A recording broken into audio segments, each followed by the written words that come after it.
imagen y platicamos o hablamos sobre el hombre de Vitruvio. Entonces, este será el inicio. Ahora, lo que les pido es que nos transportemos eh, al, al finales del siglo XV. Estamos en el año 1489. Le voy a pedir el favor de que si todos pueden poner en mute, o si lo puedo poner yo. Sí, es que prefiero. Voy a poner en mute a todos porque si no de pronto hay algún sonido por ahí que no nos permite. Entonces me dan un segundito que aquí mi asistente de cabecera me ayuda con este tema. Es que yo no me acuerdo. Estaba por acá abajo antes. Mute all. Aquí decir más tal vez. Oh.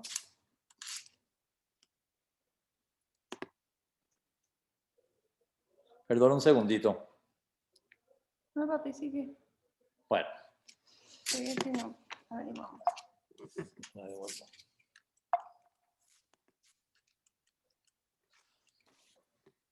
Bueno, de nuevo lo que les pediría es que si todos, por favor, pueden dejar sus micrófonos en mute, cerrados. Les decía que nos trasladamos y estamos en este momento regresando a la ciudad de Milán, donde, si recordamos, en la charla anterior había llegado Leonardo en el año 1482, ya han pasado unos 7 años, él está trabajando en la corte con Ludovico Sforza. Y en ese año de 1489, hasta ese momento él no había logrado ingresar al equipo de ingenieros de Ludovico, al equipo de ingenieros de la corte de Milán. Hasta ese momento él había estado trabajando en diversas actividades, pero más que todo desde el punto de vista de labores de teatro, de labores de trajes para representaciones teatrales, presentaciones en la corte, charlas dentro de algunos banquetes, pero no había logrado su objetivo central, que si recordamos, cuando él le envió la carta a Ludovico a principios de 1481, 82, en ese momento él pide empleo, pero lo pide básicamente orientado a ser ingeniero. Ese era su objetivo, ese era su foco de donde se quería desarrollar. Y solamente es en 1489 cuando Ludovico le pide el encargo de desarrollar una estatua ecuestre que fuera como un homenaje en honor a su padre, el duque Francisco.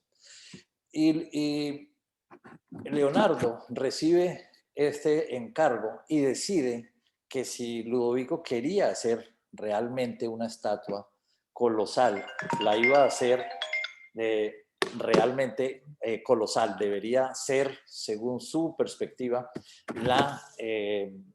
escultura más grande, más grandiosa que existiera, no solamente en Italia, sino él imaginaba que iba a ser la más grande del mundo. Solamente para que tengamos un poquito de referencia y podamos comparar de qué magnitudes estamos hablando, pues las grandes obras de escultura de caballos, esculturas ecuestres que existían hasta el momento, una era del ex profesor de Leonardo, o sea, el Verrocchio, aquel famoso pintor que desarrolló a Leonardo, si recordamos, en su primera etapa en Florencia, y que le dio las primeras enseñanzas en el campo de anatomía, de pintura. Y otra era de Donatello. Esos eran las dos grandes esculturas que existían en ese momento y que eran veneradas en todo Italia y que era lo más grandioso que había. Y su tamaño estaban alrededor de 10, 12 pies, esas dos grandes esculturas. Él decide que iba a ser algo grandioso y la escultura, el plano que desarrolla, ahora veremos algunas imágenes de sus planos, él decide estructurar un caballo que iba a tener 23 pies. O sea, si no estamos hablando de 23 pies, estamos hablando de cerca de 7 metros de altura, que iba a ser algo realmente impresionante, impactante, del cual tendría que hablar todo Italia, y él se imaginaba que tal vez todo el mundo tendría que hablar. Leonardo inicia este trabajo con 2 asistentes y Ludovico, ya que lo admite como ingeniero, lo admite como y le da el título de ingeniero y pintor. Y en ese momento le permite vivir dentro del palacio de la familia Sforza, le da un alojamiento con todo lo que necesitara Leonardo para desarrollar su proyecto sin que le faltara ningún recurso. Lo lleva a vivir con estos 12 asistentes y con algunos discípulos o estudiantes de Leonardo, y él desarrolla todo lo que quisiera. Las ventanas las desarrolla con unas persianas ajustables, o sea, todo esto ya iba inventando de manera que pudiera jugar con la luz. Él jugaba con la luz y con la sombra, ajustaba las persianas para que lo que fueran sus necesidades de manejo de luz las pudiera ajustar con este tipo de persianas. Desarrolla algunas máquinas como andamios que las había inicialmente planeado, algunas solamente en papel, otras las había utilizado en obras de teatro, tanto en Florencia como en Milán, y todos estos elementos los usa para empezar a planear esa obra magnífica que sería ese caballo. Subían y bajaban distintos sistemas y de elementos que utilizaba, de pinturas, de modelos, y al mismo tiempo también estructura un sistema de seguridad, porque él era muy obsesivo con que sus pinturas y sus trabajos estuvieran totalmente protegidos de cualquier vandalismo que hubiera en el ambiente. Aunque la escultura que le encarga Ludovico a Leonardo era una escultura para hacerle honor a su padre, y lo que desarrolla y le ofrece Leonardo era ese gran caballo con el personaje sobre el caballo que iba a ser el duque Francisco. Eso fue lo que le presentó Leonardo a Ludovico, pero en la realidad, una vez que inicia este proyecto en el año 1489, pues Leonardo básicamente que deja de lado el personaje humano, o sea, el jinete, y se concentra y se enfoca en trabajar en el caballo. Y por eso esta escultura y ese monumento se llamó, y así lo mencionaban todos los personajes de la corte y todos los artistas y todos los ingenieros y Ludovico y todos quienes tenían que ver con este proyecto, lo llamaban Il Cavallo. Pero para desarrollar Il Cavallo, con el perfil que hemos comentado que tenía Leonardo, y que era un hombre obsesionado con la perfección, con el detalle, lo primero que decide Leonardo en este proceso es que él necesita entender, conocer e investigar y profundizar en el tema de los caballos, y entra a desarrollar un estudio sobre la anatomía de los caballos, que le implicó hacer también disecciones de los caballos, porque él necesitaba entenderlos no solamente desde el punto de vista externo, sino entender cómo eran cómo eran los músculos, cómo era el sistema vascular de los caballos, cómo se deberían ver las venas, los tendones, cómo se movían las patas de los caballos, la cola obedecía a qué tipo de músculos y de tensiones, y todo esto lo fue estudiando en profundidad, y para esto estudió también ambientes de pesebreras dentro de Milán, de pesebreras de la corte, y empezó a desarrollar, como recordamos, él era supremamente disperso, y en el momento en que empieza a estudiar las pesebreras, se le fue quedando de lado el proyecto de su gran caballo, y desarrolló unos estudios sobre pesebreras impresionantes, pesebreras que hoy por hoy son algunas de los en algunas de las pesebreras actuales hay sistemas de los que desarrolló hace 500 años nuestro amigo Leonardo, con sistemas de poleas, con sistemas de manejos de aguas, con sistemas de manejos de desagües, y se fue perdiendo en ese campo y invirtió meses en este campo de las pesebreras, y en que se le iba quedando de lado el tema, el tema del estudio de los caballos. Pero él llega a tomar 4 años, básicamente es hasta 1493, cuando ya tiene un modelo inicial de arcilla en tamaño real. En tamaño real, acordémonos que estamos hablando de 7 metros de altura, estamos hablando de que tendría la capacidad, una vez que estuviera fundido, esto iba a ser en bronce, que iba a pesar 75 toneladas. Entonces el modelo que él desarrolla causó sensación en Milán y causó sensación en Italia, y desafortunadamente para el mundo, desafortunadamente para Ludovico y desafortunadamente para su padre, el duque Francisco, pues todo el material, todo el bronce que se requería para ser fundido y cubrir este modelo, como estaba en guerra, y esta era una época de guerras, y la ciudad de Milán estaba en guerra con la corte francesa, pues desafortunadamente, digo, el material de ese metal tuvo que ser utilizado, se lo quitaron a Leonardo y lo utilizaron para fundirlo, pero en vez de fundirlo en un caballo, lo fundieron en cañones que necesitaba la ciudad de Milán para su defensa. Y hasta ahí llegó ese proyecto. Entonces, este es uno de los grandes proyectos de Leonardo, que nunca se termina, al igual que muchos de sus proyectos que quedaron en ideas, pero este alcanzó por lo menos a llegar hasta ser elaborado ese modelo, pero cuando pierde esa guerra y cuando es invadido la ciudad de Milán por los franceses, pues estos soldados franceses llegan y encuentran este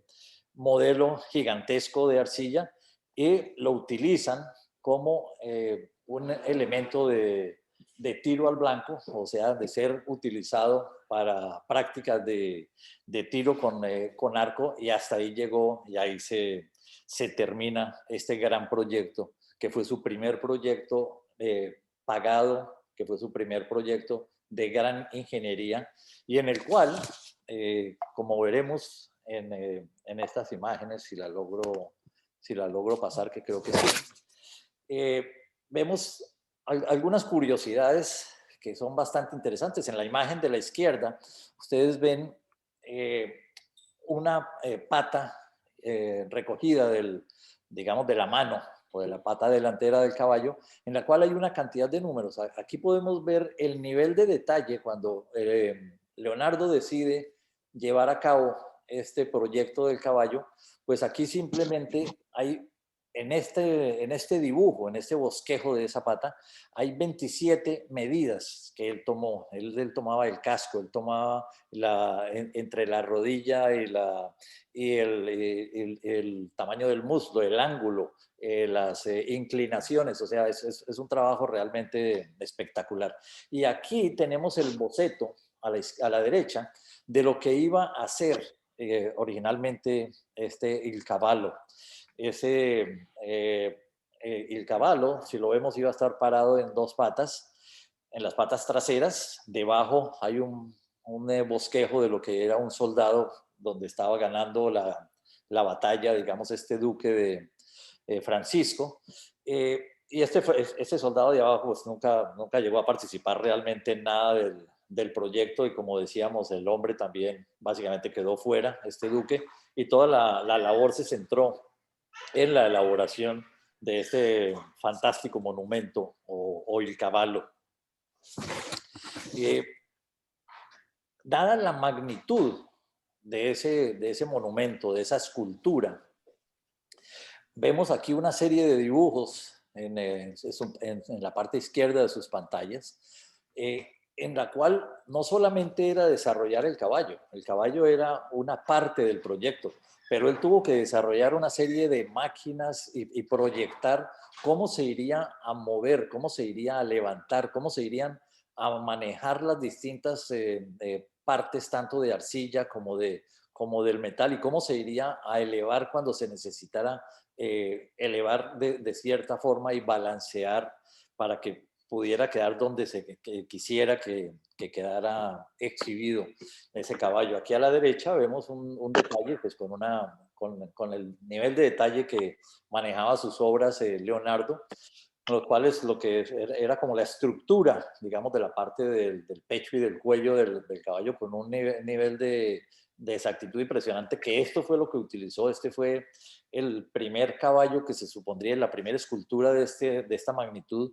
que él la diseñó para hacerla con todos estos equipos y con todas estas máquinas, que no la iba a hacer por partes. Esta era una escultura que él la diseña y se demora por eso 4 años solamente en la parte de planeación, porque iba a hacer, y así desarrolló ese modelo de arcilla como un solo cuerpo. Y cuando se fuera a fundir, la idea era fundirlo en una sola vez, no por partes y unir después las partes. Esto era algo novedoso y iba a ser la primera escultura de esta magnitud, pero la primera escultura en ser preparada en un solo cuerpo y en una sola fundición. Bueno, ahora nos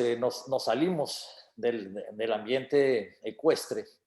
y nos vamos a caminar un poco sobre su perfil científico. Leonardo en 1490 se define, y seguimos en Milán, pero en este momento, en alguna oportunidad él tiene que definirse y le preguntan por todo su saber, ya empieza a causar sensación, y él se define de una forma muy simplista. Él dice que él era un hombre sin letras, que él era un discípulo de la experiencia, que él, y esto era bastante cercano a la realidad, que él había ido acumulando conocimiento en base a experimentación, en base a observación, en base a curiosidad, pero tiene la fortuna de que en esos años, recordemos que viene la invención de la imprenta por parte de Gutenberg, y si alguien la aprovechó a finales del siglo XV,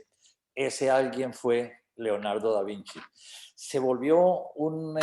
lector absolutamente insaciable, era un lector que absorbía todo, quería saber todo lo que estuviera escrito, lo que se hubiera conocido en distintas partes de la historia. Se sitúa mucho en algunos autores griegos, como Aristóteles,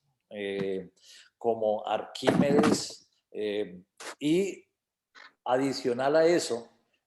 se sitúa a buscar conocimiento, por un lado, de los libros. Se dice que a finales del siglo XV y principios del XVI, de los personajes que tenían más libros acumulados, pero no acumulados para guardarlos en una biblioteca, sino libros acumulados y absorbidos y leídos, era Leonardo da Vinci. Pero al mismo tiempo, ese afán de saber lo llevaba a que en cualquier foro, en cualquier discusión, en cualquier charla, buscaba qué era lo que esa persona le podía transmitir, qué era lo que esa persona sabía, y entraba a preguntarle, y era un preguntador insaciable también, así como era un lector insaciable, era un preguntador insaciable, y combina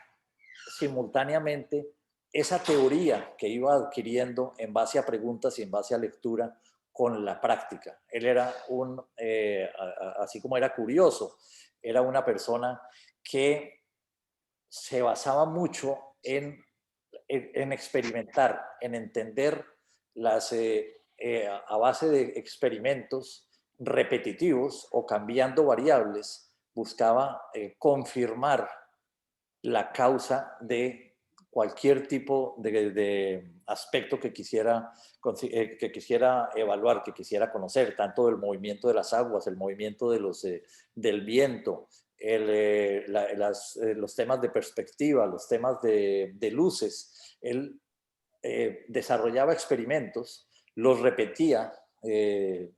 sucesivas veces hasta que consideraba que si cada experimento se confirmaba y los resultados daban igual, entonces es que ya estaba pudiendo demostrar qué era la causa que producía ese tipo de efecto. Y esto se vuelve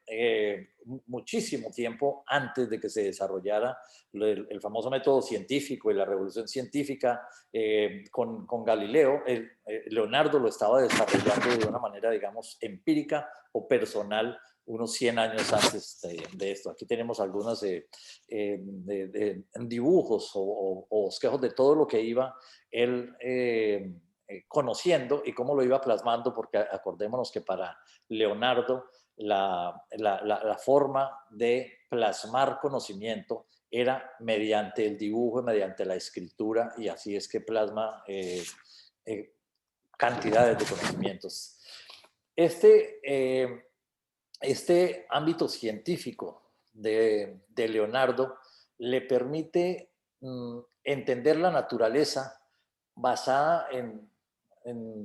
o simplificándola en tres conceptos que eran su mente, su ojo y su pluma, si se pudiera describir de una manera relativamente simplista. Su mente, que era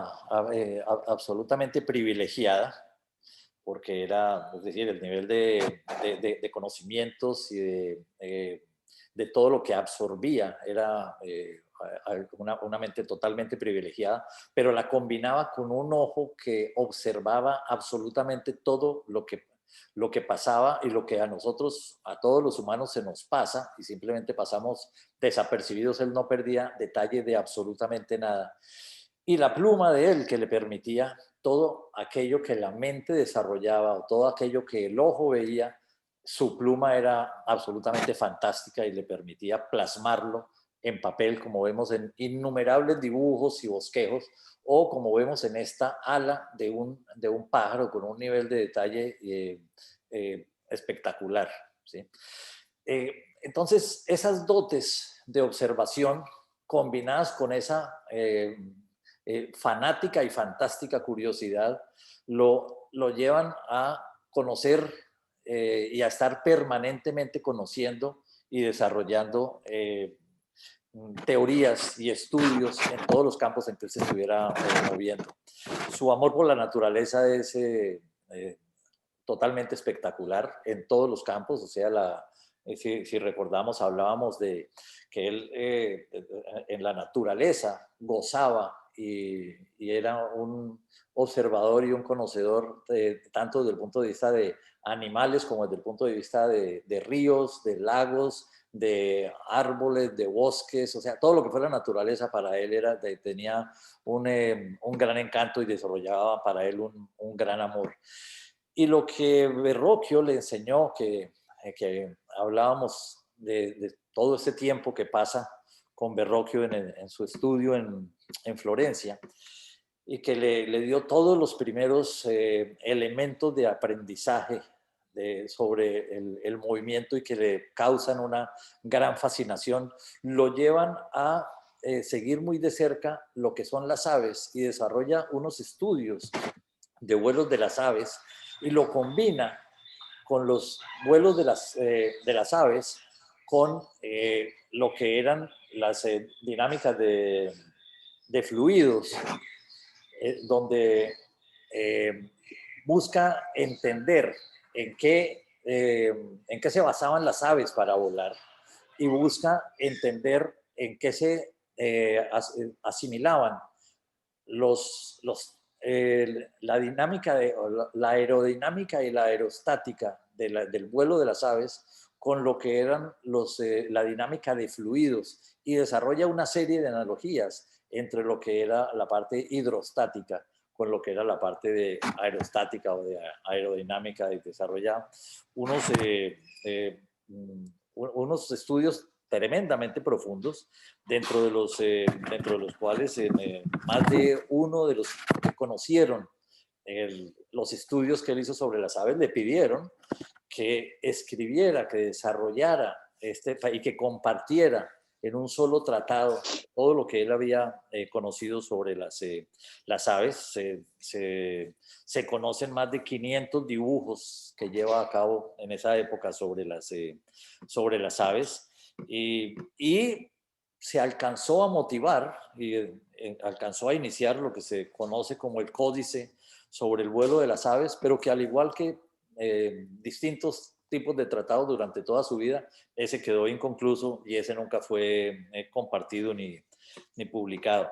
Se considera que es el primer científico en demostrar de una manera sistemática cómo se mantienen las aves en el aire,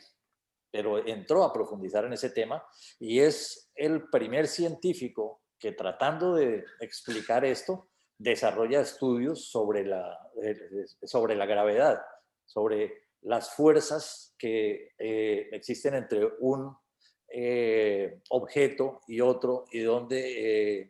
cómo se conectan esas fuerzas que al fondo, pues básicamente explican lo que era la ley de la gravedad. En este estudio de las aves, y en este estudio de los movimientos, y en este estudio de los vientos, y en este estudio de lo que era el volar, es donde desarrolla tal vez más la imaginación Leonardo. Y aunque ninguno de estos objetos que vamos a ver en las siguientes diapositivas o en los siguientes slides se llevó a construir, porque básicamente ninguno de estos en esa época era construible, sí fueron tal vez los objetos o los dibujos o las máquinas más futuristas que desarrolló y más lejanas de la realidad en que estaba viviendo Leonardo y más difíciles o imposibles de haber sido fabricadas en su momento, pero su mente sí, así como él estaba obsesionado con ver volar a un hombre, aquí podemos ver cómo volaba la mente y cómo volaba la imaginación de un hombre como Leonardo. Este primero, aquí yo les estoy mostrando en la parte izquierda, y así vamos a estar viendo en las siguientes diapositivas, vemos dibujos que están en los cuadernos de Leonardo o que están en sus tratados sobre el vuelo o sobre las aves, algunos de ellos en distintos manuscritos, en distintos dibujos, pero todos están desarrollando en un nivel de detalle impresionante lo que eran cada una de estas máquinas o cada uno de estos objetos. Este es un objeto que se llama un anemómetro, que es hoy por hoy bastante cercano al mismo mecanismo de objetos o de máquinas que se utilizan para medir la velocidad, la dirección de los vientos en aeropuertos o en distintos puntos donde se quiere medir esto, donde se quiere medir cómo se mueven los vientos. Esto lo desarrolló Leonardo hace 500 años. ¿Sí? En 1480, o sea, porque desde ahí él empieza a tener esa obsesión y a ver cómo conoce y cuál es qué es lo que hay detrás del vuelo de los pájaros. Y él, recordemos que él siempre estaba buscando encontrar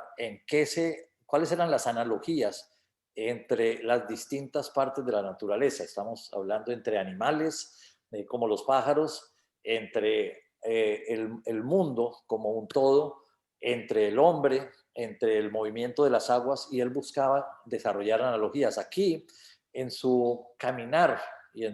en su sueño de ver volar a un hombre y desarrollar una máquina voladora, lo primero en donde se centra es conociendo y diseccionando aves y entendiendo los movimientos de las alas. Desarrolla en 1480, fue de los primeros estudios que él hizo sobre los pájaros, desarrolla un dibujo bastante detallado de lo que era un ala y de cómo era la estructura de un ala de un pájaro y un ala que aquí la vemos desarrollada en la actualidad con una maqueta basada en este tipo de diseño de él. Mucho más adelante, ya en 1493-95, él ya no desarrolla un objeto que es un tipo de máquina que ya no era con alas movibles, esta era un objeto con alas rígidas, en las cuales, si lo transmitimos o si lo transportamos a la época nuestra, pues es más o menos parecido a lo que puede ser un parapente de los que vemos en los que se tiran de las montañas, como en las montañas de Valle de Bravo o algunas otras por el mundo, pero este se asimilaba bastante a esto que se desarrolla 450 o 500 años después de Leonardo. Su gran obsesión era esta máquina volante. Y esta es una máquina volante que está en un intermedio entre las dos que mirábamos anteriormente, porque combina lo que eran las alas con que ya fuera un humano sentado o de pie, pero con un espaldar, como vemos en estos dibujos, y que aquí está la maqueta de cómo sería ese objeto, que está en algún museo en Italia. Y se maneja con cuerdas. Si ven el detalle en la parte izquierda de sus pantallas, pues tenía cuerdas que las movía con los pies y cuerdas que las movía con las manos para mover las alas y para manejarlas y poder tener el control. Eso era lo que él imaginaba y no estaba muy lejos de objetos parecidos que se han desarrollado en años recientes. Este era un objeto que él, como se imaginaba que ese humano, ese hombre iba a volar, pues necesitaba desarrollarle un objeto para que llevara dentro de esa máquina voladora y que iba a ser lo que él denominó un inclinómetro, que le permitiría saber la inclinación que llevaba el aparato en que iba y le podía, en base a eso, pues determinar si tenía que mover más el peso hacia un lado o hacia el otro, dependiendo de cuál fuera la necesidad. Si vemos, está muy cercano a lo que hace tal vez 100 años se desarrolló una vez que se desarrollan los aviones y que para la guerra se desarrollan los sistemas de paracaídas, pues Leonardo lo había desarrollado hace 400 años antes de que se desarrollara los primeros paracaídas. Y él hace todo un estudio, que es el que está descrito aquí en la parte derecha de su pantalla, en donde analiza desde el punto de vista físico, desde el punto de vista de nuevo de las leyes de gravedad, de la velocidad, de los vientos, cómo debería ser estructurado ese, llamémoslo, paracaídas en 1485, para que un hombre pudiera colgarse de ese tipo de tela o de sombrilla volante, pudiera tirarse desde una gran altura y pudiera bajar de una manera suave y reposar o posar sobre el suelo sin causar un accidente o sin golpear a ese paracaidista. Aquí esta es otra que es relativamente conocida, esta es de las que mucha gente habla, es su concepto de lo que sería un helicóptero. Y tiene descrito cómo es que cómo debería ser cada una, digamos, de estos niveles de las alas, llamémoslas así, de esta máquina, pero su descripción y su detalle y su estudio era el desarrollo de lo que más adelante iba a ser mire todo lo que tengo para comer. No, ya me lo voy a comer. Sí, La Santa. si hay alguien por ¿Qué le aquí, va a dar? le pediría que si pueden poner en mute, cerrar el micrófono, por favor. Gracias. Sí, ¿usted me puede traer un traguito? Perdón. Lela, si puedes cerrar el micrófono, te agradecería. Un traguito, pero para todos. Para todos, exacto. Aló. Ok. Sí, bonito, un traguito para todos. Vamos a brindar, está interesantísima la charla. Bueno, pero te pediría si la podemos cerrar un segundo el micrófono para poder seguir. Mil gracias. Ok, aquí vemos que lo que sería lo que denominó el ala batiente, que era de nuevo una conexión de esto que había desarrollado en 1480, que era solamente el concepto del ala, pero que ya al final en el 87 al 90, pues ya lo conecta con cómo sería el esquema de poderla mover, y es lo que denomina él una ala batiente, que después la conecta con esas máquinas que vimos anteriormente, en que esas alas las pudiera manejar con cuerdas para que el hombre pudiera volar en base a mover las alas de la máquina. ¿Sí? Ya es el último objeto volador, lo denominaba él un deltaplano, que si lo vemos se acerca mucho a lo que los planeadores en donde vemos volar hoy en distintas partes del mundo, quienes gozan de este hobby de volar, que son los planeadores que muchos yo no me he acercado obviamente a ninguno, pero sí los he visto volar. Y este proyecto que él diseña y todos los estudios y todos los detalles y todas las mediciones eran muy cercanos a lo que son estos objetos para volar el hombre en el siglo XX, siglo XXI. Hace unos 15, 20 años, un instituto inglés tomó básicamente esta página y las páginas en que él amplía más este detalle y lo llevó a cabo y elaboró ya no esto como maqueta, sino como objeto y con exactamente las medidas y los elementos que describía Leonardo, y el deltaplano le funcionó perfectamente a ese instituto de investigación inglés. Entonces, bueno, aquí lo que... ¿cómo hago para...? No me está dejando pasar. Dale. ¿No? Ok. Bueno, esto era la muestra, digamos, de sus objetos voladores. Ahora vamos a pasarnos a lo que es lo que podríamos denominar como artes mecánicas de Leonardo, que como decíamos, en la parte inicial de estos aspectos mecánicos de sus estudios parten de esa gran fascinación por el movimiento desarrollada desde la ciudad de Florencia y desarrollada desde su parte de aprendizaje con el pintor e instructor Verrocchio. Y allí empieza a unir esos conceptos de anatomía e ingeniería. Él va relacionando siempre esos dos elementos. Cuando él estudia anatomía, él está permanentemente entendiendo no solamente cómo está compuesto el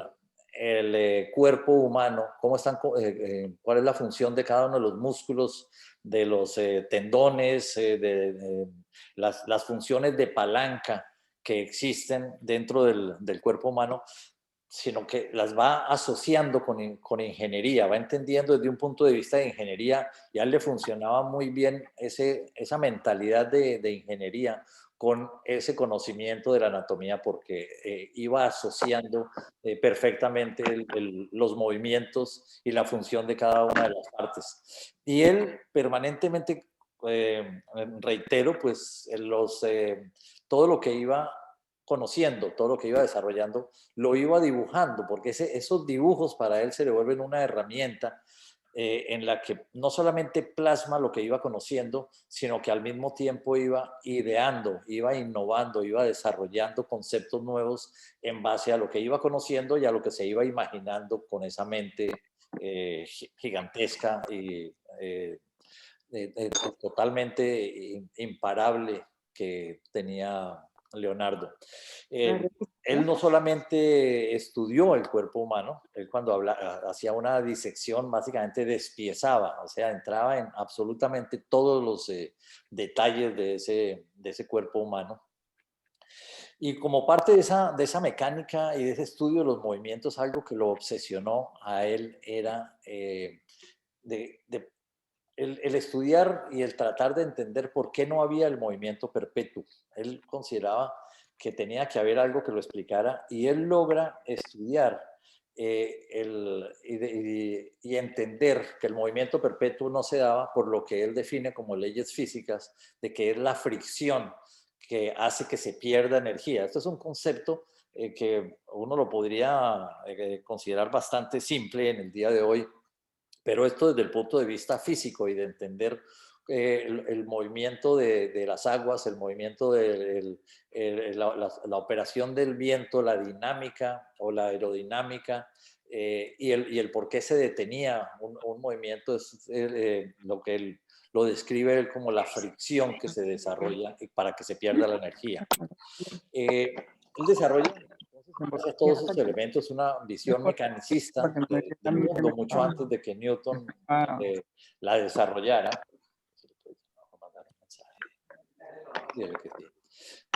Y bueno, él desarrolla pues analogías, desarrollando puntos comunes entre lo que es el hombre, lo que es el pájaro y lo que es el universo. Y él, estos tres elementos, básicamente, porque él, cuando hablamos de animales, el que desarrolla más, con el que profundiza más es con el pájaro, el que utiliza y lo analiza y lo estudia durante más de 20 años. Entonces,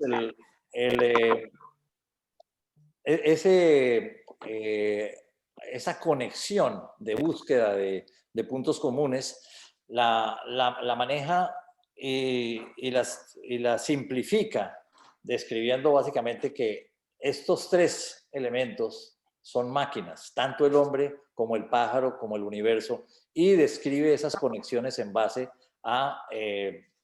desarrollar conceptos de máquinas y conceptos mecanicistas. Y la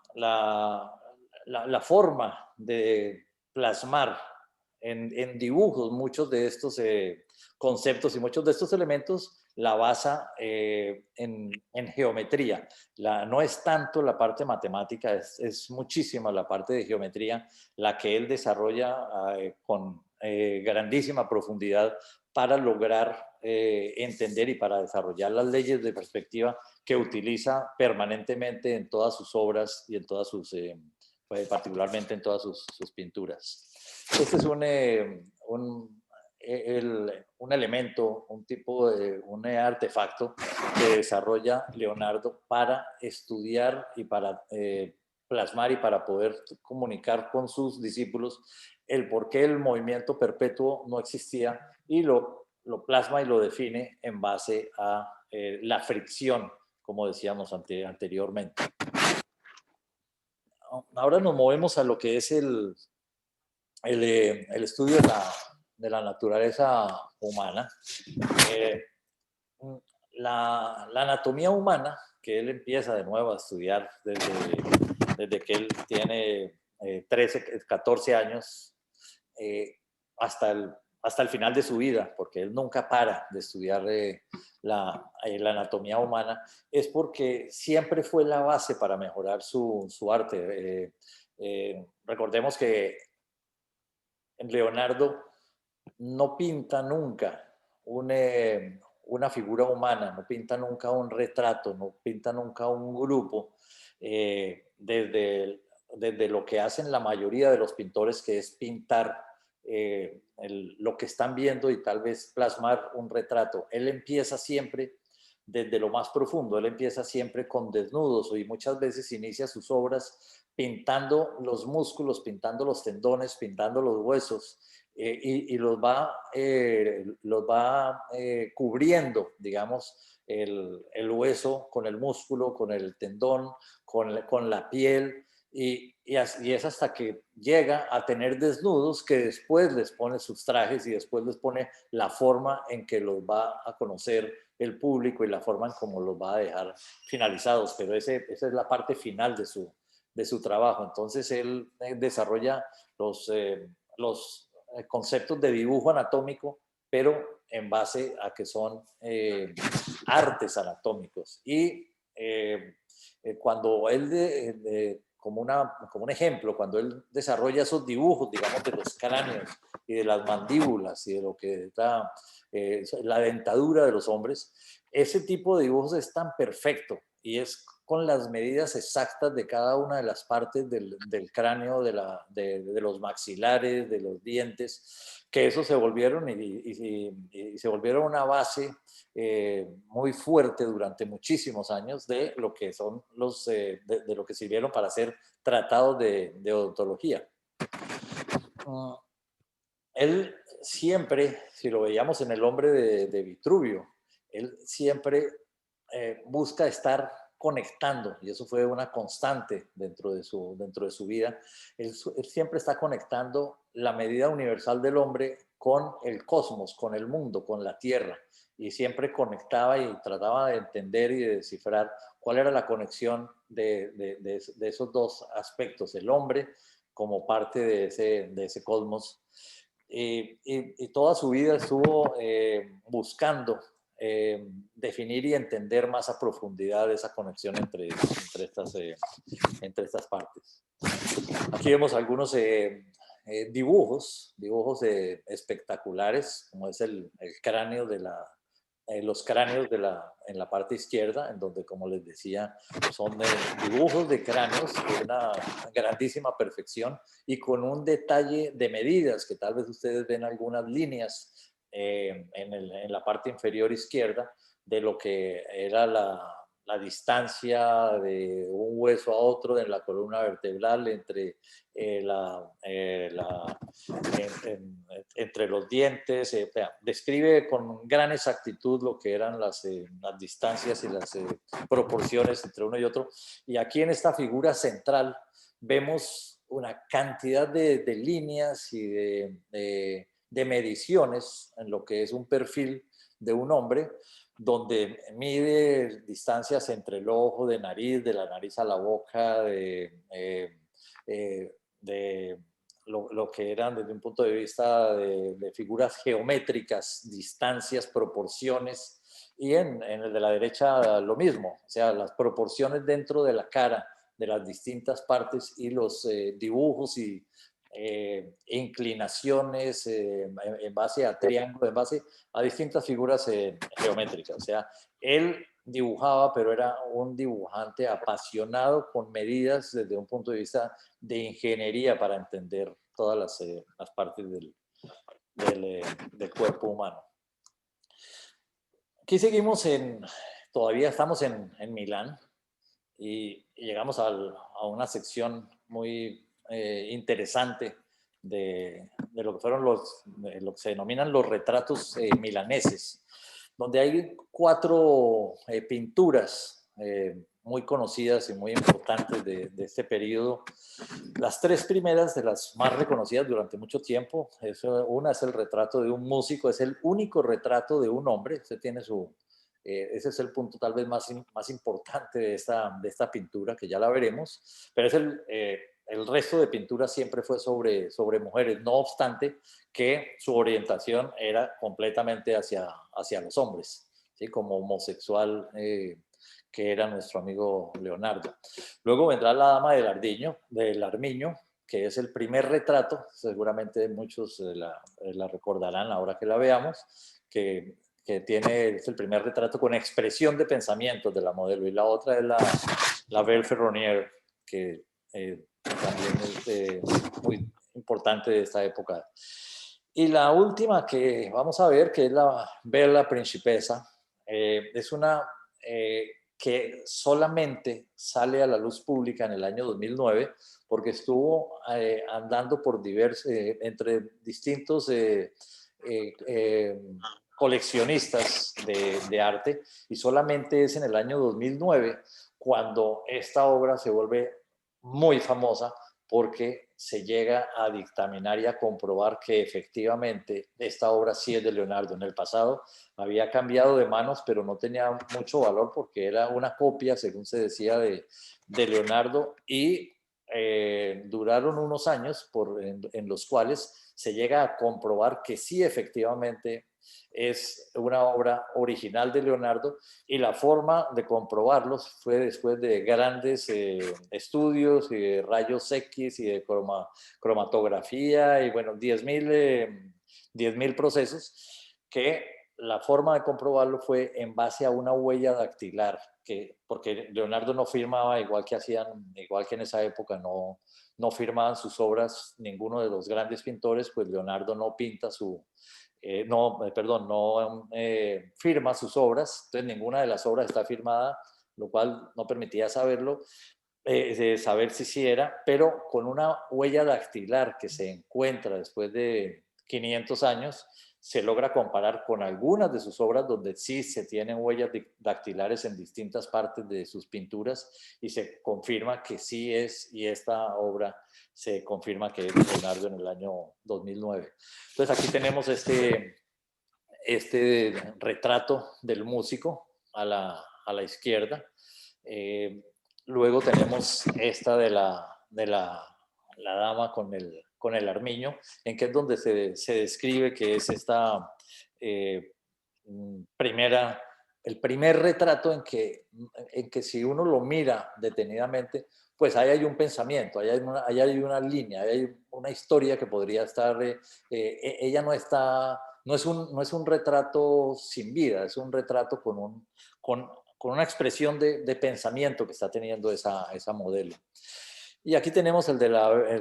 la bella Ferronier a la izquierda y el que comentábamos que solamente hace 11 años o 12 años se confirma que es una obra de Leonardo. Ahora, en esta época, en la corte, particularmente tanto en la corte de Florencia como en la corte de Milán, que es donde en este momento estaba viviendo Leonardo, se utilizaba mucho algo que se llamaba el paragone, o parangón o comparación, que era la forma en que una persona transmitía sus conocimientos y transmitía algo sobre algún arte o sobre algo que quisiera transmitir, lo transmitía en base a una comparación, es lo que se llama, pues nosotros lo podríamos como denominar hoy el parangón o la comparación, allá se llamaba el paragone, y Leonardo, que era una persona que podía desarrollar distintos conceptos, distintas teorías y distintos elementos de comunicación de una forma muy creativa y de una forma sin necesidad de ser preparada, sino desarrollándola en medio de un banquete o en medio de un auditorio o en medio de cualquier tipo de conversación. Era muy famoso por el uso que hacía de esos paragones, y en alguna cena con toda la corte de Ludovico le piden que desarrolle el concepto que quiera, y él dice que él quiere desarrollar en ese evento, en ese banquete, un paragón sobre la importancia de los pintores y sobre su comparación con otras ramas del arte. Y su orientación fue en ese paragón a describir y a transmitir y a resaltar el por qué la pintura era el arte máxima dentro de cualquiera de las áreas artísticas. Y lo hace enfatizando, resaltando y comprobando que la vista era el sentido que estaba por encima de todos los demás sentidos, y desarrolla una conexión entre arte y ciencia, que es la que menciona que tiene el pintor,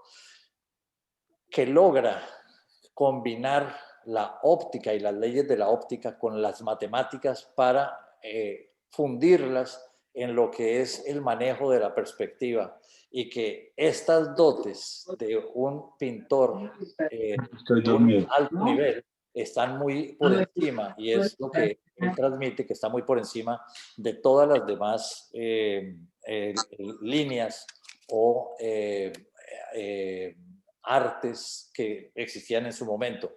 El paragón se hizo muy famoso, o sea, tuvo gran repercusión entre todos los asistentes, y el duque de Milán le pide al finalizar ese Parlamento Buenísimo, muy interesante. que lo convierta en un tratado y que lo publique. Y Leonardo se siente muy halagado, pero igual que en muchísimos otros de las solicitudes o de los proyectos que se le quedan en el tintero y nunca lo comunican y nunca se publica. En esa misma época, él hace, y en ese mismo Paragón también lo utiliza, para hacer un gran énfasis en el Tratado de las Sombras. Eso es algo que él se vuelve un gran maestro, era tal vez en su momento, fue tal vez el mejor exponente de cómo tratar y cómo manejar las sombras, que desarrolla elementos él, pero se basa también en muchos estudios de Aristóteles, más los experimentos que él desarrolla. Y es el pionero de lo que se denominó en su momento y se conoció y se conoce tal vez como el pionero y el desarrollador del concepto del esfumato. El esfumato es cuando él desarrolla este proceso de pintar en que los contornos de los objetos o de los modelos o de las personas o de los objetos que pinta no son precisos, sino tienen contornos borrosos, contornos difusos, y eso lo veremos más claramente en la prueba más importante de este manejo del esfumato, es en la elaboración de la Mona Lisa o la Gioconda, que veremos no en el día de hoy porque no alcanzaremos, pero la veremos en la próxima y última charla. Y bueno, toda esta parte de manejo de óptica, de perspectiva, en base a todo esto, logra desarrollar un gran estudio muy amplio, muy completo, lo más completo que se hubiera podido desarrollar hasta su época y hasta muchos años después sobre la óptica desde un punto de vista físico. Leonardo comprende que arte y pintura van totalmente de la mano y que la ciencia de la óptica con la pintura son completamente inseparables, siendo acompañadas y ayudando a soportar las perspectivas y el manejo de las sombras. Esto es básicamente, resumiendo, lo que son grandes aportes que hace Leonardo para el manejo de sombras, manejo de perspectivas, y aquí vemos que no eran absolutamente nada superficiales, eran tremendamente profundas, como vemos en la parte izquierda de sus pantallas, que es el globo ocular y cómo los rayos son percibidos por el ojo, y cómo en la parte izquierda, más izquierda de su pantalla, le llegan los rayos a las distintas partes de la cabeza y cómo impactan la vista y cómo le llegan la luz a cada una a cada una de las áreas de la cara. Y aquí en la parte derecha, pues de lo que él captaba y de lo que él identificaba y de lo que él estudiaba, de lo que era el cráneo humano, aquí lo describe desde un punto de vista interno y soportándolo con descripciones, pero con dibujos de lo que él iba aprendiendo. Me voy a tomar me voy a tomar el tiempo para terminar con la Última Cena, simplemente para dejar una de las dos grandes obras y una vez que pasemos la Última Cena, pues daremos por terminada la charla del día de hoy, pero me gusta terminarla con esta obra porque es una obra fantástica. Esta Última Cena parte de un encargo que le hace Ludovico Sforza en 1494, cuando él quiere quedar con su familia dentro de un convento, pero quiere que ese convento y donde vaya a hacer el mausoleo de su familia esté adornado, esté ambientado con una gran obra de este gran pintor que ya era altamente reconocido, que es Leonardo, y por esa razón le pide que que desarrolle esa última cena en un convento en Milán, en el comedor de los frailes. Igual que muchas de sus obras, pues él tarda unos buenos años, pero esta sí la logra terminar, a diferencia de muchas de sus otras obras, y está considerada como la pintura narrativa más fascinante de la historia. Ahora vamos a entrar un poquito en ese detalle, pero esta es una obra en la cual no se pinta, no pinta un retrato, no pinta los 12 apóstoles y Jesucristo compartiendo una cena. Por lo menos hasta que yo me puse a estudiar algo de Leonardo, para mí la última cena era eso, era Jesucristo compartiendo con sus 12 apóstoles la última cena y compartiendo el cuerpo de Cristo y hablando de que lo iban a traicionar, pero hasta ahí era más o menos lo que tal vez muchos conocemos o entendemos de la última cena.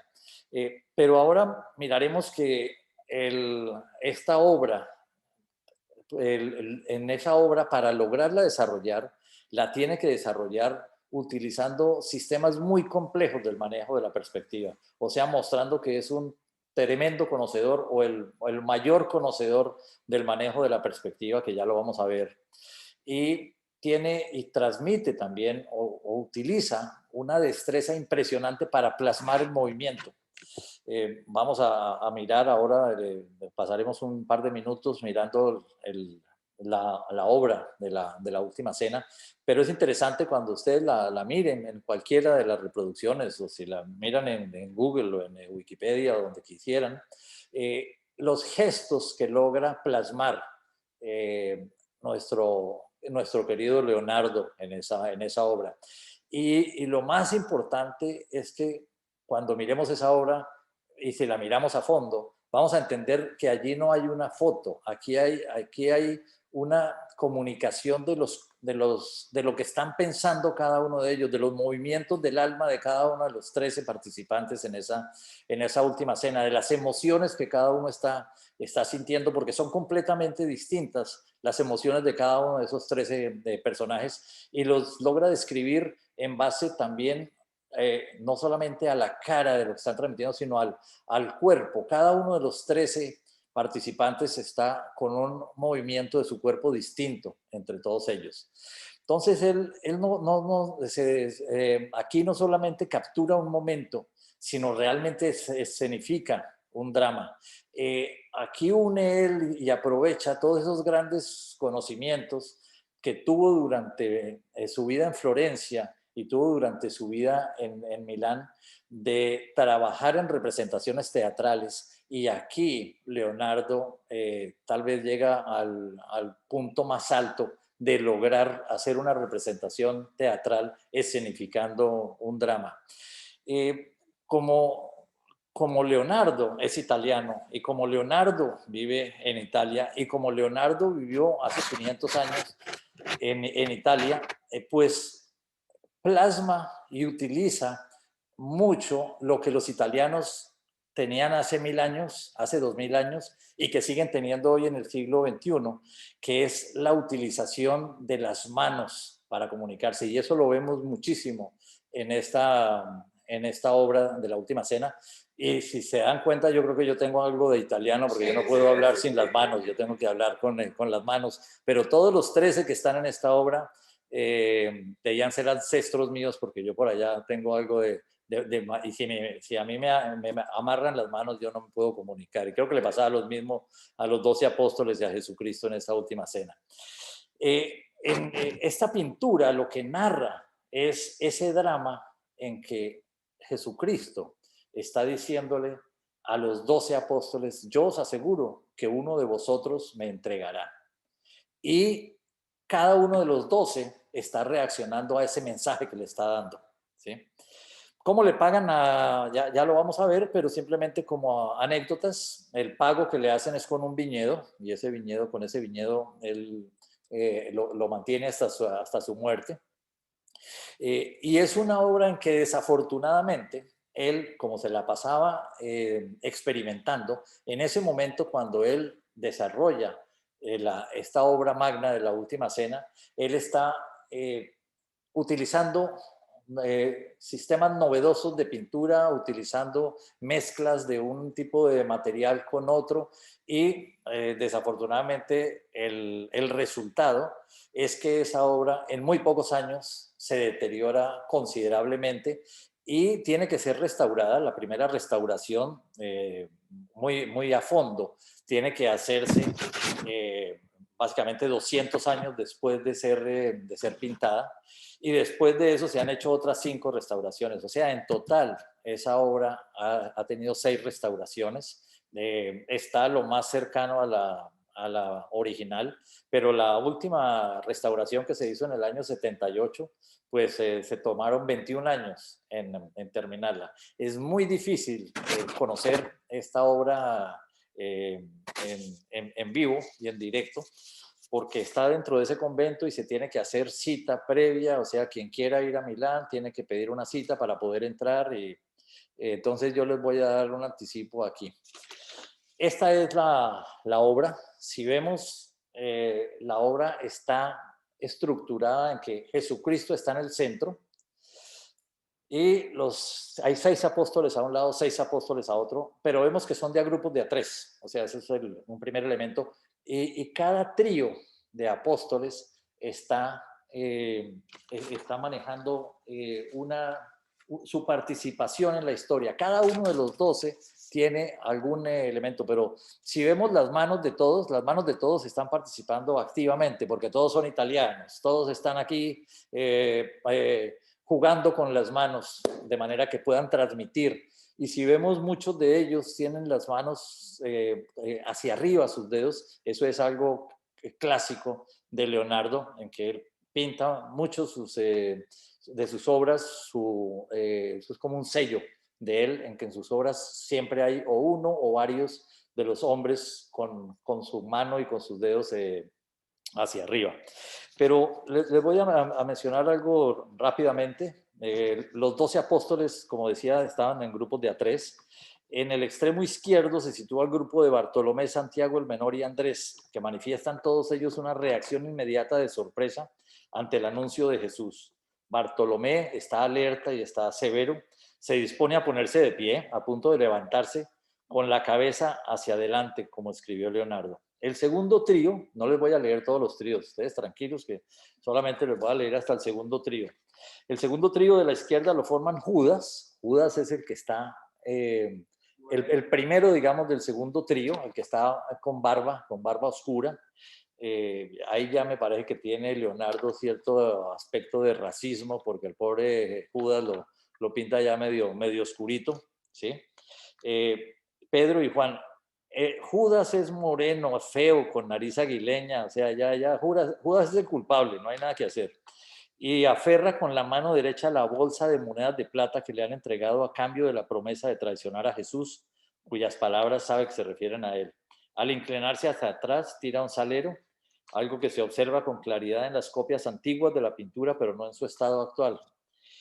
Con un gesto que lo delata, se aleja de Jesús y aparece pintado entre sombras. Aunque su cuerpo retroceda y se retuerza, su mano izquierda busca el pan comprometedor que él y Jesús compartirán. Entonces, bueno, aquí hay una descripción de la actitud de cada uno de los 3 y de lo que cada trío desarrolla en esta historia.